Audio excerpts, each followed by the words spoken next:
Hello friends, welcome to our family channel, Kids for Crazy. This is a channel by the kids, for the kids and their lovely parents. കൂട്ടുകാരെ, ഞങ്ങളുടെ channel subscribe ചെയ്തിട്ടില്ലെങ്കിൽ please subscribe. കൂട്ടുകാരെ, കഴിഞ്ഞ വീഡിയോയിൽ ഞാൻ പറഞ്ഞിട്ടുണ്ടായിരുന്നു എങ്ങനെയാ കുട്ടികൾക്കും ആകാം കോടീശ്വരൻ നിങ്ങളുടെ വീട്ടിൽ കളിക്കാൻ പറഞ്ഞു തരാൻ പറഞ്ഞിട്ടുണ്ടായിരുന്നു. അതിനെക്കുറിച്ച് സംസാരിക്കാനാണ് ഇന്ന് ഞാൻ വന്നേക്കുന്നത്. അപ്പോൾ ഫ്രണ്ട്സ്, നമുക്ക് നോക്കാം എങ്ങനെയാണ് ചെയ്യുന്നതെന്ന്. ഓക്കെ, അപ്പോൾ ഇതാണ് ഞാൻ ഇതിനുവേണ്ടി ഉപയോഗിക്കുന്ന ഫയൽസ്. അത് PPT ഫയൽസ് ആണ്. ഇനി PPT ഇല്ലാത്തവരാണെങ്കിൽ അത് ഓപ്പൺ ഓഫീസ് സോഫ്റ്റ്വെയർ ഉപയോഗിച്ച് ചെയ്യാം. അപ്പം ഞാൻ ഇതിനുവേണ്ടി ഒരു ടെംപ്ലേറ്റ് ക്രിയേറ്റ് ചെയ്തിട്ടുണ്ട്.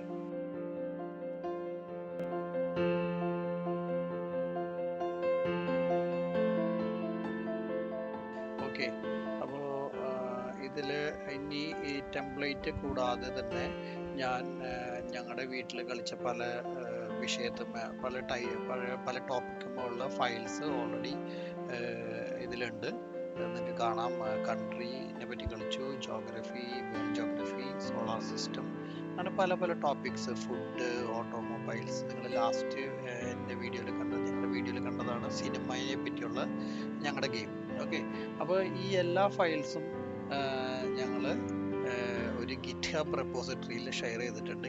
ടൂൾസ് കോടീശ്വരൻ എന്ന് പറഞ്ഞൊരു ക്വസ്റ്റ്യൻസ് കോടീശ്വരൻ എന്ന് പറഞ്ഞൊരു ഫോൾഡറിൽ എല്ലാ ഫയൽസും ഷെയർ ചെയ്തിട്ടുണ്ട്.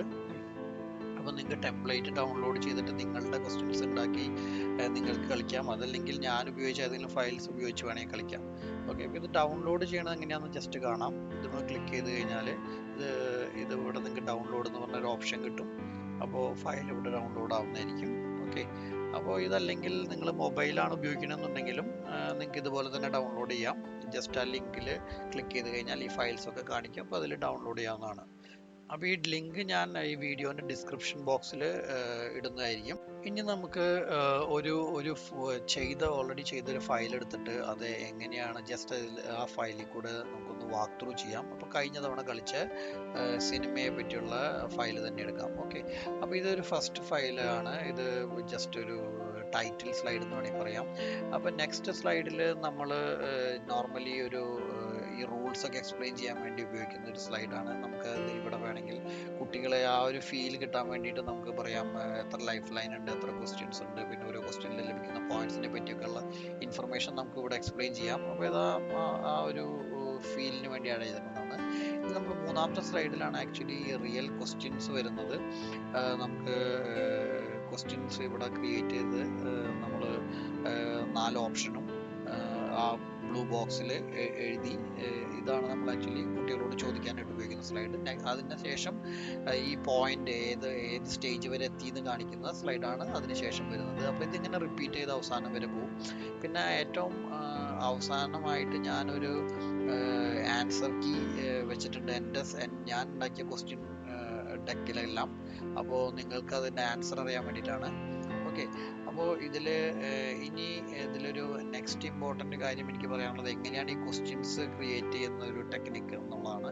അപ്പോൾ പലർക്കും അവരുടേതായ ടെക്നിക്ക് ഉപയോഗിക്കാം, എങ്ങനെ വേണമെങ്കിലും ക്വസ്റ്റ്യൻസ് ക്രിയേറ്റ് ചെയ്യാം. പക്ഷേ ഞാൻ ഫോളോ ചെയ്യുന്നത് നമുക്ക് വേണമെങ്കിൽ ഒരു സോഫ്റ്റ്വെയർ ടെർമിനോളജിയിലൊക്കെ പറയുകയാണെങ്കിൽ റിവേഴ്സ് എഞ്ചിനീയറിംഗ് എന്ന് പറഞ്ഞ അത് അങ്ങനെ വേണമെങ്കിൽ വിളിക്കാം. ഞാൻ എന്താണെന്ന് വെച്ചാൽ ഞാൻ ആദ്യം ഉത്തരമാണ് എൻ്റെ മനസ്സിൽ ആലോചിക്കുക. അപ്പോൾ ഒരു ടോപ്പിക്ക്, നമ്മുടെ ഇന്നത്തെ ടോപ്പിക്ക് സിനിമയാണെന്നുണ്ടെങ്കിൽ ഞാൻ ടോം ആൻഡ് ജെറിയിലെ ആ കാർട്ടൂണിലെ ആ പാവപ്പെട്ട എലീനെ പറ്റി ഞാൻ അങ്ങനെ ആലോചിച്ചു. അപ്പോൾ അതിനെ ബേസ് ചെയ്തിട്ടൊരു ക്വസ്റ്റ്യൻ. അപ്പോൾ എലീനെ പറ്റി പല ക്വസ്റ്റ്യൻസ് ഉണ്ടാക്കാൻ വേണമെങ്കിൽ MGM ആണ് ആ കാർട്ടൂണിൻ്റെ ക്രിയേറ്റർ ഉണ്ടാക്കിയ കാർട്ടൂണിൽ എലി എന്ന് ചോദിക്കാം, അല്ലെങ്കിൽ പല രീതിയിൽ ചോദിക്കാം. അപ്പം ഞാൻ ഇങ്ങനെ ഒരു ക്വസ്റ്റ്യനിലേക്ക് എത്തപ്പെട്ടു. ഓക്കെ, ആരാണ് ആ ടോം എന്ന പൂച്ചയെ ശല്യപ്പെടുന്ന എലി ആരാണ്, അങ്ങനെയുള്ള ക്വസ്റ്റ്യൻ. അപ്പോൾ അങ്ങനെ പല രീതിയിൽ. വേറൊരു എക്സാമ്പിൾ എടുക്കുകയാണെങ്കിൽ ഈ ടോപ്പിക്കിൽ തന്നെ പറയുന്ന ഒരു ക്വസ്റ്റ്യൻ ആണ് ഓസ്കാറിനെ പറ്റി. അപ്പോൾ സിനിമ എന്ന് പറയുമ്പോൾ നമ്മുടെ മനസ്സിൽ എന്തായാലും ഓസ്കാർ ഓടി വരും അല്ലേ. അപ്പോൾ ഓസ്കാറിനെ പറ്റി നമുക്ക് ഒരു ക്വസ്റ്റ്യൻ എങ്ങനെ ക്രിയേറ്റ് ചെയ്യാം. അപ്പോൾ ഓസ്കാർ പലർക്കും ഇപ്പോൾ നമ്മൾ മുമ്പ് വായിച്ചിട്ടുള്ളതോ അല്ലെങ്കിൽ നമുക്ക് നിങ്ങൾക്ക് അറിയാവുന്ന കാര്യമായിട്ടുള്ള ഓസ്കാറിനെ പറ്റി പല പല പല സംഭവങ്ങളുണ്ടാവും, അല്ലെങ്കിൽ ഗൂഗിളിൽ റിസർച്ച് ചെയ്താലും മതി. എന്താണ് അപ്പോൾ നമുക്ക് എനിക്ക് പെട്ടെന്ന് ഓടി വന്നൊരു ക്വസ്റ്റ്യൻ ഓസ്കാർ സംഘടിപ്പിക്കുന്ന ആ വേദിനെ പറ്റിയായിരുന്നു. അപ്പോൾ അതിൽ നിന്ന് ഞാൻ ഈ ക്വസ്റ്റ്യൻ ഉണ്ടാക്കി. അപ്പോൾ നമ്മൾ എന്നിട്ട് ക്വസ്റ്റ്യൻ ഉണ്ടാക്കി 4 ഓപ്ഷൻസ് കൊടുത്തു. അപ്പോൾ ഓപ്ഷൻ കൊടുക്കുമ്പോൾ നമ്മൾ ഇമ്പോർട്ടൻ്റ് ആയിട്ട് ശ്രദ്ധിക്കേണ്ട ഒരു കാര്യം, അത് ഇതിനോട് മാച്ച് ആവുന്ന ഒരു ഓപ്ഷൻ ആയിരിക്കണം. ഇപ്പോൾ ഇവിടെ കണ്ടാൽ തന്നെ 4 ഓപ്ഷനും 4 ഡിഫറെൻ്റ് അവാർഡ്സ് ആണ്. ഓക്കെ, അപ്പോൾ അതൊരു കാര്യം നമ്മൾ ശ്രദ്ധിക്കണം. ഓപ്ഷൻസ് അല്ലാണ്ട് വളരെ തോന്നിയ പോലെ ഒരു ബന്ധമില്ലാത്ത ഓപ്ഷൻ ഇടുന്നതിനേക്കാളും നല്ലത് കുറച്ച് ബന്ധമുള്ള ഓപ്ഷൻസ്. പിന്നെ അവിടെ വേറൊരു കാര്യം ശ്രദ്ധിക്കാവുന്നത്, നമ്മളിത് കളിക്കുമ്പോൾ കുട്ടികൾക്ക് മറ്റുള്ള ഓപ്ഷനെ പറ്റി നമുക്ക് പരിചയപ്പെടുത്തി കൊടുക്കാം. ഉദാഹരണത്തിന് ആ ഒരു കാര്യം ഞാൻ വളരെ എപ്പോഴും ചെയ്യാറുള്ള കാര്യമാണ്. അതായത് ക്വസ്റ്റ്യൻ ചോദിച്ച് ഇതിലിപ്പോൾ ഈ ക്വസ്റ്റ്യൻ നോക്കുകയാണെങ്കിൽ ഇതിലെ ഉത്തരം നമുക്കറിയാം മിസ്റ്റർ ബീൻ ആണ് അല്ലേ. പക്ഷേ നമുക്ക് ചോദിക്കാം കുട്ടീനോട്, ഈ ചാർലി ചാപ്ലിൻ ആരായിരുന്നു, അല്ലെങ്കിൽ ഷെർലോക്ക് ഹോംസിനെ അറിയോ, ഇദാൻ ഹണ്ടനെ പറ്റി അറിയോ?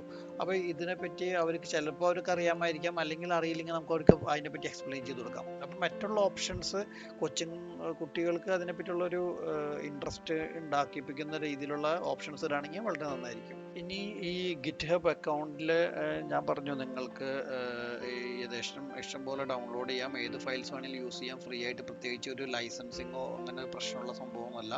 അപ്പം നിങ്ങൾ അതുപോലെ തന്നെ ഞാൻ നിങ്ങളോട് റിക്വസ്റ്റ് ചെയ്യുന്നൊരു കാര്യം, നിങ്ങൾ വീട്ടിൽ കളിക്കാൻ വേണ്ടി ഉണ്ടാക്കാവുന്ന ക്വസ്റ്റ്യൻസും ഇതിൽ അപ്ലോഡ് ചെയ്യണമെന്നാണ്. കാരണം അത് ബാക്കിയുള്ളവർക്കും എല്ലാവർക്കും ഷെയർ ചെയ്ത് യൂസ് ചെയ്യാം. അപ്പോൾ അങ്ങനെ ചെയ്യുകയാണെങ്കിൽ നമുക്ക് വളരെ ഉപകാരമായിരിക്കും. അപ്പോൾ നമുക്കിതൊരു ക്വസ്റ്റ്യൻസിൻ്റെ റെപ്പോസിറ്ററി ആയിട്ട് വളർത്തിയെടുക്കുകയും ചെയ്യാം. അപ്പോൾ അങ്ങനെ ഒരു ഉദ്ദേശം കൂടി എനിക്കുണ്ട്. ഇനി നിങ്ങൾ ഇതെങ്ങനെ നിങ്ങളുടെ വീട്ടിൽ ലിവിങ് റൂമിൽ കളിക്കാമെന്ന് നമുക്ക് നോക്കാം. അപ്പോൾ നമ്മൾ ലാപ്ടോപ്പിൽ ആ PPT ഉണ്ടാക്കി ആ ലാപ്ടോപ്പ് വെച്ചിട്ട് തന്നെ കളിക്കാം.